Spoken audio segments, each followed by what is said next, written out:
You know, when you think of the NWF nowadays, it's kind of just something that a lot of, I guess, kids try to do on YouTube or the internet. You'll see kids trying to do professional wrestling type things, and some of them are even organized to enough to the point where, they're trying to come off similar to what we had done.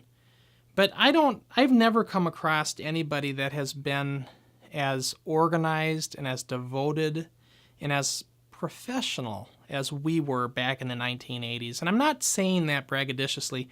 I'm just being honest. I don't know if there'll ever be another NWF the way we were, just because times have changed. And what I mean by that is times have changed. When you go back to the 1984 when we started the NWF, you didn't have satellite television. You didn't have YouTube and the internet, okay? You didn't have, 500 channels on the cable system, which is the case nowadays. All you had was maybe 40 or 50, 60 channels on your cable box, and you didn't have interactive menus and, that you can go to the program guide and then select the show and it takes you right to it. It didn't work that way. And you didn't have DVR built into your cable box to record things and then watch them later. That just didn't happen, okay?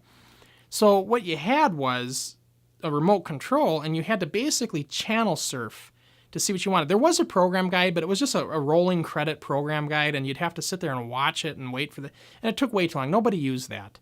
What they did is they would surf the channels, and they would just go click, click, click, click up through and just scan through the 40 or 50 channels. It didn't take too long when you only have 50 channels. And if you were on in prime time every week in every cable system in the Twin Cities metro area, darn near, if you were on in prime time like we were every week and people were channel surfing, they would come across your show. And then after a few weeks and they watch it and then they realize when you're on every week, they tune in. They're entertained. And, that's the question I get asked. And it just kind of, it's a no-brainer for me, but it kind of drives me nuts. It's like, I'll have guys, and I don't mean this, again, to be trying to toot my own horn, but I'll have guys come up to me that are in the business, independent promoters and what have you, and they'll say, how did you manage to get 450, 500 people coming into the Anoka Armory as a kids pro wrestling show with kids? How did you pull that off? Did you let them in for free? No, we didn't let them in for free. We had an audience from what I just explained. And imagine having been on in primetime hours in every cable market in the metro.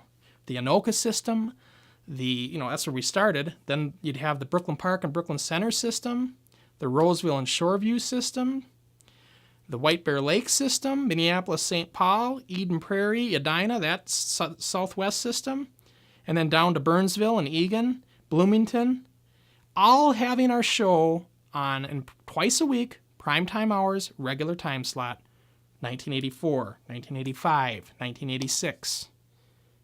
You eventually get an audience. You eventually get a fan base. And what it was when we finally decided to do our first live event is we had legitimate fans that had been tuning in for years show up and see the show because they were entertained. They were fans of the show. And that's what it is. And so when you look at it along those lines, it's a no-brainer to me.